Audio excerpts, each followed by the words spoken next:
이런 생각을 할 수가 있겠습니다. 대개 서구권, 특히 미국 사람들이 그런 식으로 생각을 합니다. 그래서 20살이 넘으면은 자녀는 의뢰돼 집을 떠나고 독립하는 것이 상식이 되어 있지요. 또 직장을 잡을 때까지 뒷바라지 하면 되겠는가? 직장을 잡으면은 이제 제 밥벌이하고 제 앞가림을 하기 때문에 다 성장하는 거 아니냐 이렇게 생각할 수도 있겠습니다. 또 며느리 사위를 얻어 결혼시켜서 출가하고 분가시키는 정도까지 그렇게 뒷바라지하면 아이들이 다 성장하는 것이 아니겠는가?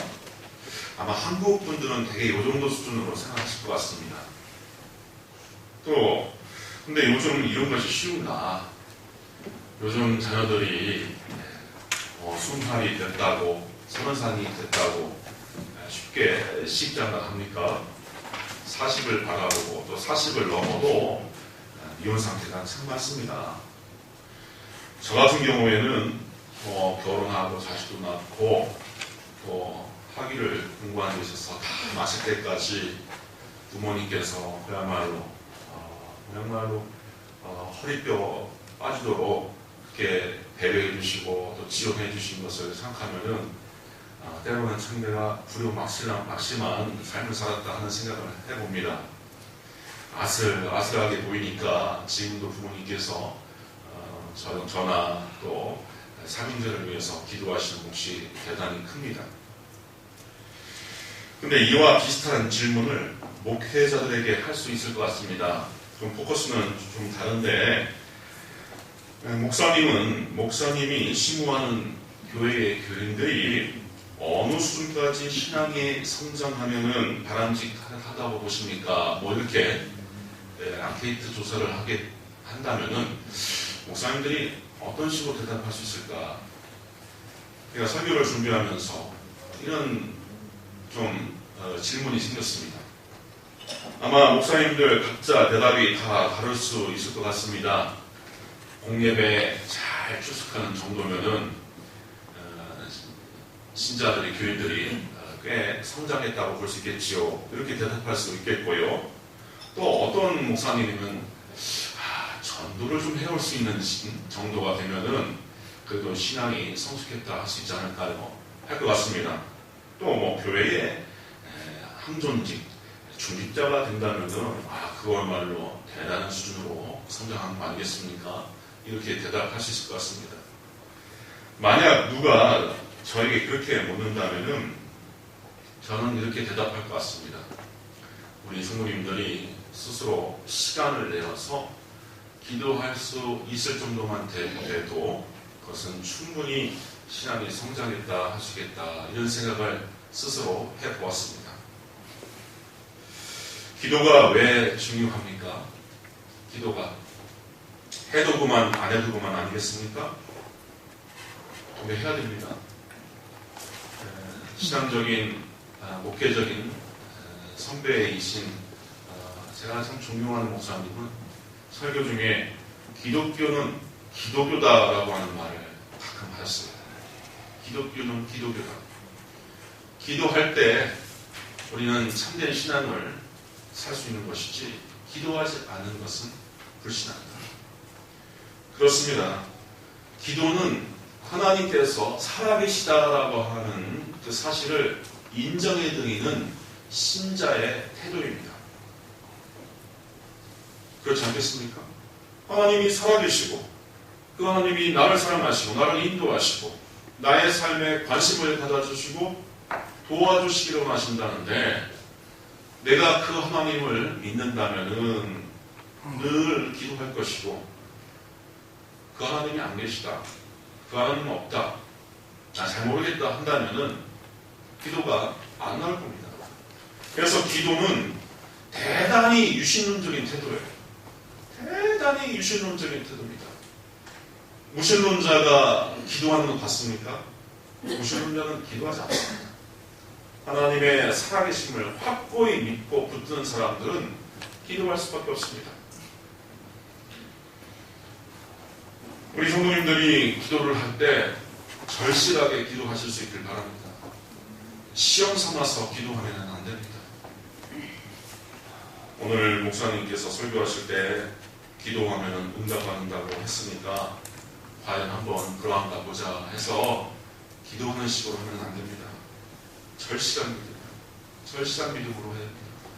우리 예수님께서도 겟세마네 동산에서 기도하실 때 죽음의 십자가가 시시각각 다가오는 것을 느끼면서 기도하실 때 땀방울이 핏방울이 되기까지 기도하셨다 했습니다. 야고보서 1장 6절 이하에 보면 오직 믿음으로 구하고 조금도 의심하지 말라. 의심하는 자는 마치 바람에 밀려 요동하는 바다 물결 같으니 이런 사람은 무엇이든지 주께 얻기를 생각하지 말라 했습니다. 그래서 기도할 때는 전심으로 믿음으로 기도하고 의심하지 말아야 하는 겁니다. 그리고 기도 습관은 응답받아 본 자가 누리는 축복입니다. 자꾸 기도하게 되는 것, 기도하게 되는 것은 응답받은 자가 누리는 축복이에요. 기도를 했더니 하나님께서 들으시고 응답해 주시고, 기도를 했더니 국기 문제가 풀리고 살 길이 열리고, 내 자녀를 위해서, 내 일터의 문제를 위해서 기도해 듣더니 하나님께서 응답하여 주시고 역사를 일으켜 주시고, 그것이 누적이 되다 보니까 기도하게 되고 그런 기도가 습관이 되는 것입니다. 저는 우리 사랑하는 모든 성신교회 성도들이 기도하는 습관을 얻으실 수 있기를 주님의 이름으로 축원드립니다. 아멘. 살아계신 우리 하나님께서 우리 성도님들의 삶을 지키시고 반드시 그 살아계심을 보여주시는 역사가 매일처럼 일어나기를 주님의 이름으로 축원드립니다. 아멘. 기도의 응답은 크게 두 가지라고 할 수가 있습니다. 첫째는 내 기도한 대로, 내가 기도한 대로 상황이 바뀌거나, 또는 기도하는 내가 바뀌거나, 둘 중에 하나입니다. 내가 기도하는 대로 상황이 바뀌거나, 또 기도한 내가 바뀌거나, 하나님과 관계가 깊어지고 내 믿음이 성숙함에 따라서 내 뜻대로 이루어지기보다 하나님 뜻대로 이루어지는 것을 많이 체험합니다. 참 오묘하죠. 참 신기해요. 신앙의 초입에 들면은 꽤 기도하는 게 잘 응답됩니다.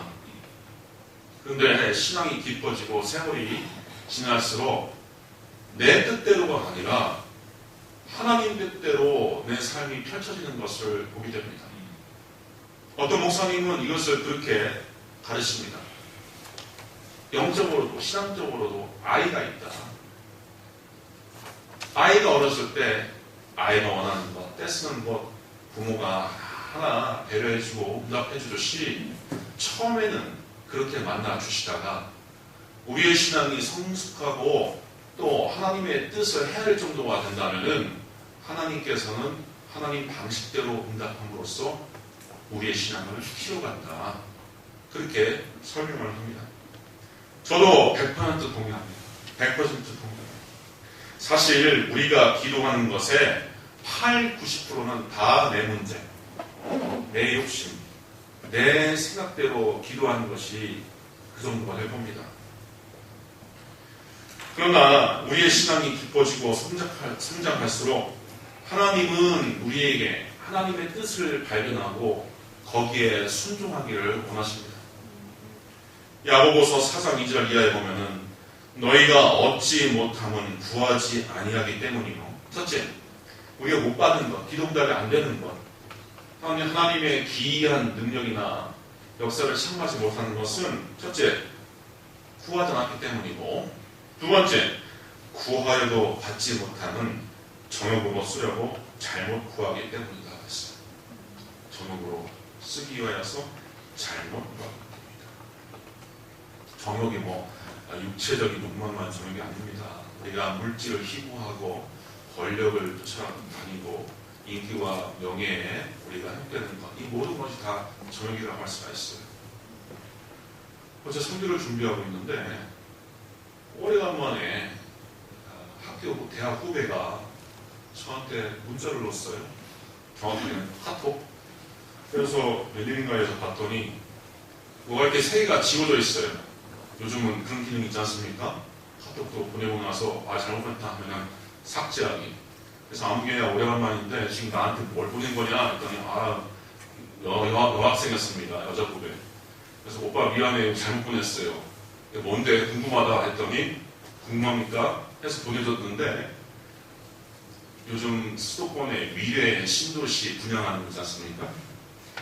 거기에 응모를 했는데 260대 1로 당첨이 됐다는 거예요. 그래서 가령 자기는 지금 9억짜리를 아파트를 당첨했는데 이게 바로 분양만 되면 15억으로 뛴답니다.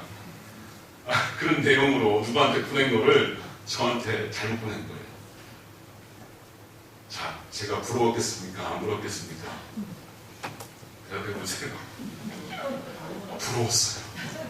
부러웠어요. 하지만 순간 이건 정읍이다. 이런 게 정읍이다. 깨달았습니다. 정욕이 별게 아닙니다. 세상 사람들이 다 추구하는 것들, 갖고 싶어하는 것들, 견물, 생심 다 정욕입니다. 근데 우리가 많은 경우에 이 정욕을 가지고서 하나님께 기도를 한다는 거예요. 정욕을 가지고서. 그래서 하나님께서 들어주신다, 안 들어주신다? 그런 것은 안 들어주신다. 근데 그 쓰임, 그 목적이 분명하면 또 주셔요. 우리 하나님께서는 부유하신 분이시기 때문에 우리에게 물질이 있어야 할 그 이유가 있으면은 분명히 주십니다. 너희는 먼저 그의 나라와 그의 의를 구하라. 그래야만 이 모든 것을 너희에게 주시리라 했거든요. 그래서 하나님의 사역을 위해서 목적이 분명하면은 번제도 주시고 인력도 붙여주시고 물질도 주시는 겁니다. 하지만 대개 우리는 나를 위해서 내 소용을 위해서 구하기 때문에 못 받는 경우가 많이 있는 겁니다. 중요한 것은 기도했으면 하나님께 결제를 올려드리는 겁니다. 하나님께서 보시는 겁니다. 와서 가결, 부결 해주시는 거예요. 그러면서 하나님의 소감으로 내 문제가 하나님께 올려드려지는 겁니다. 그래서 하나님께서 판단하실 때 이 길이 좋다 하면 이 길로 길을 내어주시고 저 길이 좋다 하면 저 길로 내어주시는 겁니다. 그래서 기도했으면은 응답 올 때까지 이것이든 저것이든 하나님께서 지혜롭게 더 좋게 역사하시리라 믿고서 기도하고 인내의 세월을 보내면 되는 것입니다. 그래서 신앙에 성숙하신 분들은 이 인내의 시간 이걸 잘 견뎌요. 잘 견뎌요. 근데 신앙의 맷집이 좀 부족하면은 왜 이럴까? 하나님 안 계시는가? 하나님께서 나를 미워하시는가? 이런 생각을 할 수가 있는 것이죠. 그래서 기도하는 자의 큰 특징은 인내하는 자입니다. 인내하는 자. 언제 응답할까? 하나님께서 어떤 방식으로 응답하시는가? 인내할 수 있게 되는 것입니다. 자, 오늘 제가 말씀을 준비하면서 특별히 기도의 이유보다는 기도의 방법을 좀 준비를 해봤습니다. 많은 성도님들이 기도해야 된다는 건 잘 아는데 좀 어떻게 기도해야 되는가? 나는 기도만 좀 해보려고 하면 생각이 안 나고 5분 이상 기도가 안 된다 하신 분들이 계실 겁니다. 그래서 그런 측면에서 제가 말씀을 좀 준비해 봤습니다. 첫째는 내 목소리로 발성을 해서 기도하는 방법이 있습니다. 발성. 그래서 가족 간에, 친구 간에 하는 것처럼 내 앞에 혹은 내 위에 듣는 하나님께서 계시는 것처럼 그렇게 소망을 아뢰는 겁니다. 어떤 분들은 내가 저 거룩하시고 높으신 하나님께 자질구레한 것들을 그렇게 기도해서야 되겠는가 그런 생각을 하시는 분들이 있는데 그거는 신앙의 자세가 아닙니다. 하나님께서는 우리 자녀된 우리의 삶을 대단히 관심을 가져주시고 또 기도를 듣기로 원하십니다. 요한복음 15장 7절에 보면은 너희가 내 안에 거하고 내 말이 너희 안에 거하면 무엇이든지 원하는 대로 구하라 했습니다. 하나님의 말씀이 우리 안에 거하고 또 우리가 하나님 말씀 안에 거하고 성령이 우리 안에 거하고 또 우리가 성령 안에 거할 때 무엇이든지 기도할 수 있다라고 했습니다. 그런데 막상 그렇게 기도해보려고 하면은 무슨 기도를 어떻게 할지 모릅니다. 자, 저의 방식은 그렇습니다. 저의 방식은 공간적으로 확대해 나가는 방식이 있어요. 이 세상에서 가장 중요한 거 나 아닙니까? 내 자신의 문제 아닙니까? 내 문제로 기도하십시오. 건강의 문제, 또 일터의 문제, 또 인간관계의 문제, 그리고서 내 집안에 저 건넌방에 큰 놈, 저 그 앞방에 작은 놈 있잖아요. 그 아이들을 위해서 기도하는 겁니다. 그리고 마당을 벗어나서 일가 친지를 위해서 기도하십시오. 유일하게 나만 일가 친지 중에서 나만 그들을 위해서 기도할 자일 수도 있습니다. 나는 그들에게 기도해야 할 의무, 사무엘 선지자가 말하는 것대로 기도하지 않느냐면 내가 기도하지 않는 죄를 범한다 할 정도로 기도에 책무가 있을 수 있어요. 일가 친지 가운데 나만 믿고 있기 때문에 그것을 벗어나서 지역사회를 위해서 기도하십시오. 나라, 국가를 위해서도 기도해야 됩니다. 그렇지 않겠습니까? 지금 나라가 국가. 요즘요 나만 혼자 잘 산다라고 하는 그 관념 버려야 되지 않습니까? 지금 코로나19 때문에 사회적으로, 국가적으로 어려우면은 이게 나 문제가 아니라 도리어 그냥 그대로 고스란히 나에게 옵니다. 국가와 민족을 위해서 기도 안 할 수 없어요. 세계를 위해서, 또 세계를 위해서 기도해야 됩니다. 세계를 위해서. 제 동문들이 세계 처처에서 선교하는 선교사분들이 많은데 이렇게 사례 보고를 이렇게 많이 올려요. 기가 막힙니다. 몇 해 전에 우리 교회를 방문해서 설교 말씀을 했던 브라질의 김영균 선교사님이 보고를 해 올리는데 그 중남미 같은 경우는 뭐 다른 나라도 마찬가지지만 이 백인과 원주민과 유색인종들 간에 이 차별이 어마어마합니다. 그리고 중심 수도와 지방 수도시 이 격차가 어마어마해요. 아마존 밀림에 들어와서 선교를 하는데 이 코로나가 거기까지 와서 이 모든 인간관계나 모든 산업구조를 다 엉망으로 만들었는데 지금 사람들이 먹고 살기 위해서 유일하게 의지할 수 있는 것은 약탈이랍니다. 약탈. 그래서 교회가 공동체, 지역사회를 지키기 위해서 없는 살림 쪼개가면서 밀가루 포대를 나눠주면서 안정을 시키고 있어요. 안정을 시키고. 근데 우리 교회는 참 감사하게 그런 일은 없지만 이 교회 교인들부터도 이제 감염이 걸려서 한둘 세상을 떠나는 모습을 보게 되는데 그 목회하는 입장에서 그 마음이 어떻겠습니까?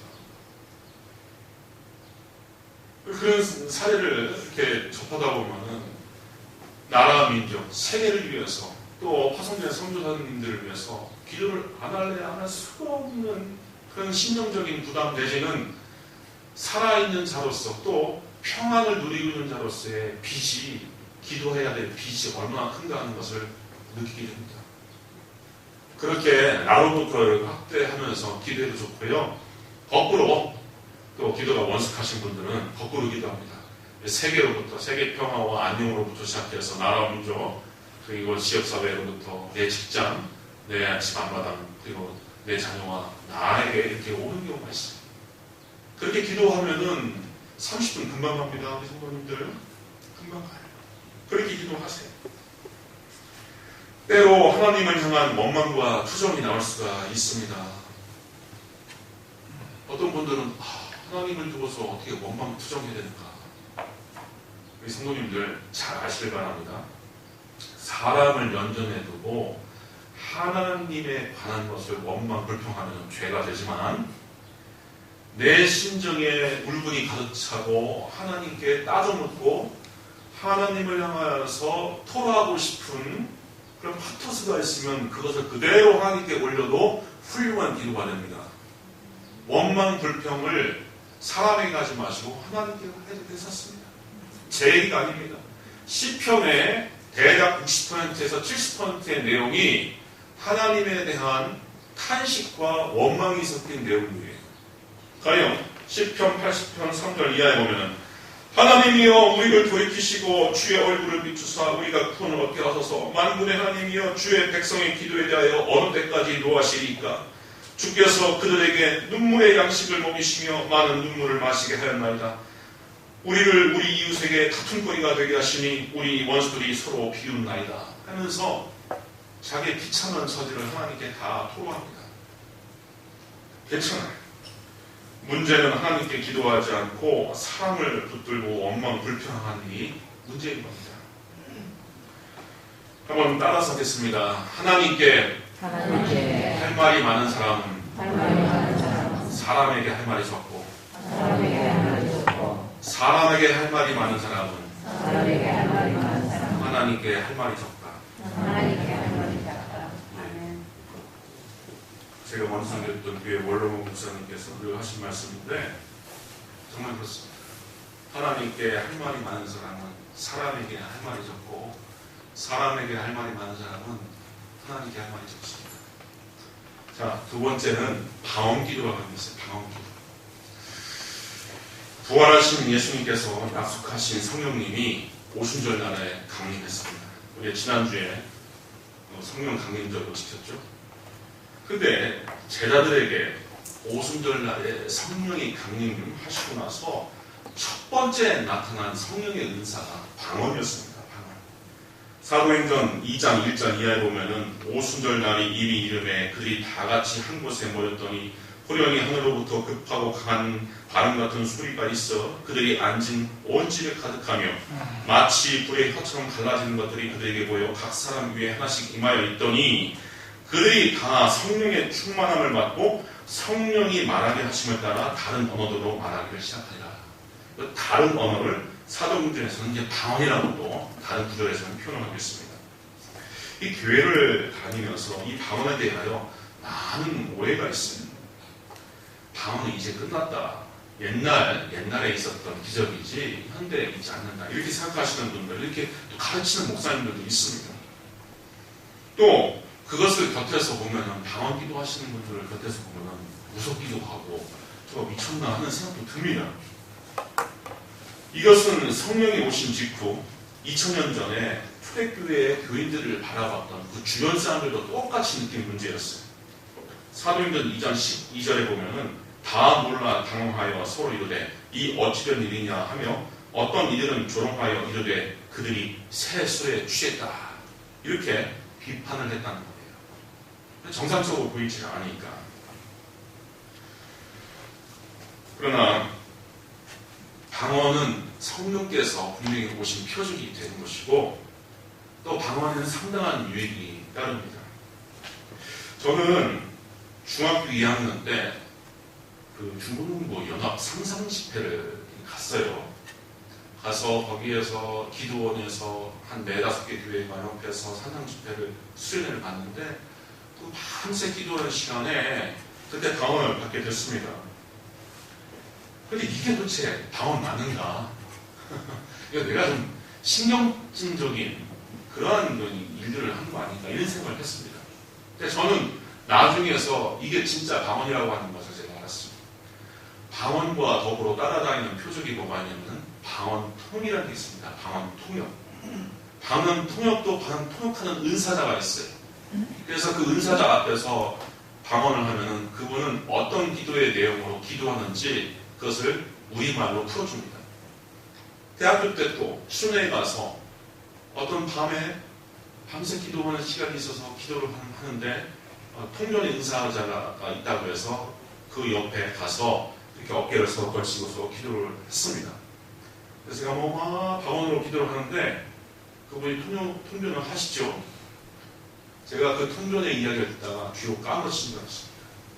가장 친한 친구, 형제, 부모에게도 하지 않았던 가장 은밀한 내용들의 기도들이 거기서 다 쏟아져 나와요. 다 쏟아져 나와요.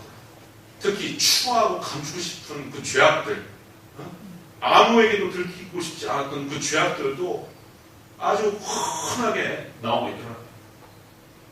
그래서 방언 기도라고 하는 것은 영혼의 기도라고 그렇게 얘기를 합니다. 내 안에 내 이성적으로나 내 경험대로 할 수 없는 못까지도 방언 기도는 다 하나님께 드리고 있다는 사실을 제가 그 자리에서 분명히 확인할 수가 있었습니다. 방언을 하게 되면 기도가 길어지고 깊어집니다. 그리고 언어를 초월하는 하나님의 뜨거운 임재와 기쁨을 경험하게 됩니다. 자, 마지막으로 침묵 기도라는 게 있어요. 침묵 기도. 이 원칙은 이렇게 기도하는 겁니다. 자기의 생각, 잡념, 사념, 망상, 감정 등을 모두 내려놓습니다. 그리고 내가 하나님께 토로하고 싶은 심정이라든지 기도할 제목까지도 다 내려놔요. 그러면서 하나님의 임재를 기다리면서 시간을 갖는 기도입니다. 이 침묵의 기도법은 고대 아브라함으로부터 기독교 2000년사까지 계속, 특히 수도원을 중심으로 해서 계속 내려왔습니다. 성경에서 그 첫 번째 사례를 찾는다면은 창세기 24장 63절에 있는데, 이삭이 저물 때에 들에 나가 묵상했다 기록되고 있어요. 이삭이 저물 때, 해가 저물 때 들에 나가 묵상했다. 이 묵상했다라고 하는 그 히브리어 말은 수아크라고 말인데, 영어로는 이걸 메디테이트로 번역합니다. 메디테이트가 뭡니까? 명상하다. 명상하다. 이것은 말 없는 기도, 언어를 초월하는 기도, 우리의 영혼의 가장 깊은 심연에서 드리는 기도의 일종인데, 가령 이런 겁니다. 말을 할 수 없는 갓난아이가 엄마가 어떻게 소통합니까? 근데 아이가 말이 없다고 하더라도, 말을 할 줄 못한다고 하더라도 부모와 그 갓난아이 사이에 소통이 없습니까? 소통이 있습니다. 소통이 있어요. 사실 영적인 수준에서 보자면은 이 말이라고 하는 것은 부차적인 겁니다. 아주 본질적인 것이 아닙니다. 말보다 더 깊은 게 있습니다. 말보다 더 깊은 게 있습니다. 말은 그 말보다 더 깊은 것을 좀 더 보완하는 수단이지, 말보다 더 깊은 것이 있습니다. 그래서 오늘 본문 10절에도 너희는 가만히 있어 내가 하나님됨을 알지어다 했는데, 영어로는 be still, 잠잠히 있어라, 고요히 있어라, 고요히 있어라, and 그리고 나서 know that I am God, 내가 하나님임을 알지어다. 하나님의 무한하심, 하나님의 지혜로우심, 하나님의 능력, 하나님의 은혜로우심, 하나님의 사랑, 이런 것을 기대하고서 고요히 있는 거예요. 이 기도가 깊어지면 내 안에 계신 성령과 소통을 이루고, 내가 하나님한테 드리는 것 이상으로 하나님께서 나에게 원하시는 하나님의 언어를 발견하게 됩니다. 그래서 이것은 사실 개신교 전통에 없는 것이었어요. 종교개혁자들이 교회를 개혁하면서 다 좋았는데 이 기도법을 가져오지 않았어요. 기도법. 그래서 어떤 신학자는 목욕물을 버리려다가 아기까지 버렸다, 이러한 평가를 하기도 합니다. 너무 많은 것들을 버렸어요. 근데 요즘 전 세계적으로 개신교로 가더라도 루터교든 침례교든 장로교든 성공교든 감리교든 이러한 침묵 기도를 회복하고자 하는 운동이 많이 일어납니다. 우리나라의 대표적으로 영락교회라든지 또 이동원 목사님께서 심무했던 지구촌교회라든지 이런 평신도의 그 침묵 훈련을 많이 시켜요. 침묵 기도를 하게 되면은 스트레스가 많이 없어집니다. 그리고 내 마음의 성정이 고요해지고 세상이 너그러워집니다. 세상이 너그러워지고 또 내 운명과 일신에 대한 그 문제를 하나하나 애수중지하지 않고 하나님께 전적으로 맡기고 감사하는 생활, 감사하는 마음, 감사한 마음과 평화로운 마음이 가득해집니다. 이 부분에 대해서는 참 이 짧은 시간에 가르쳐드리고 들 말씀이 너무 많기 때문에 이런 것이 있다 하고만 제가 정리하고 넘어가겠습니다. 중요한 것은 우리 성도님들에게 기도하는 것이 내 삶을 하나님이 인도하시는 궤도에 올려놓는 일이다, 하나님께서 인도하시는 궤도에 내 삶을 얹혀드리는 일이다 라고 하는 것을 아시고 보다 기도하실 수 있는 우리 성도님 되기를 바랍니다. 기도합시다. 특별히 우리 교회를 위해서 기도해 주시고, 물론 처소에서 늘 우리 창신기를 위해서 기도 많이 하신 줄 압니다. 좀 많이 기도해 주십시오. 지금 한국 교회가 이 코로나 때문에 어마어마한 위기 상황이 있고, 우리 이런 어려운 가운데 우리 창신교회도 예외가 아닙니다. 제가 신방을 하거나 전화 신방을 하는데 어떤 성도님은 전화를 안 받으셔요. 근데 나중에 직하고 문자 같은 게 왔는데, 목사님 코로나 때문에 코로나 옮을까봐 교회를 가지 못하겠습니다 하고서 그런 문자가 지난주 금요일에 왔어요. 저한테. 또 사회적으로는 얼마나 그렇습니까? 아니 대한민국 국민이기 때문에 코로나 걸리는 것인데 왜 보내는 문자마다 교회 얘기, 교회 소모임 얘기는 왜 이렇게 찍어서 보내는지, 이게 마귀 역사인가? 공장도 걸리고 콜센터도 걸리고 여기저기 다 걸리는 건데 왜 교회는 꼭 생략을 하잖아. 제가 이상하게 보는 건가요? 저만 가능한 건가요? 그래요. 참 이상한 기류가 있습니다. 우리 사랑하는 성도님들, 각자의 삶의 현장에서도 기도해야 할 내용들 참 많을 줄 알지만 나라와 민족을 위해서, 국가를 위해서 끊임없이 기도하시고 오죠. 우리 창신기를 위해서 더 기도해서 주님 오시는 그날까지 우리 성도님들과 우리 아름다운 신앙의 공동체가 온전히 보존되어서 하나님께 칭찬받을 수 있기를 주님의 이름으로 부탁드립니다. 기도하겠습니다. 은혜로우신 아버지 하나님, 성령이 오셔서 우리에게 기도하게끔 하셨습니다. 기도하게끔 하시는 성령의 감화 감동 따라 더 기도할 수 있는 우리 모든 성도님에게 하여 주시고, 가정에서 또 사업소에서 또 일터에서 학교에서 기도할 것들이 많이 있는데 이 모든 것들을 주님께 낱낱이 하려 하나님의 인도함을 받고 하나님의 능력을 힘있게 하여 주시옵소서. 예수님의 이름으로 기도하옵나이다. 아멘.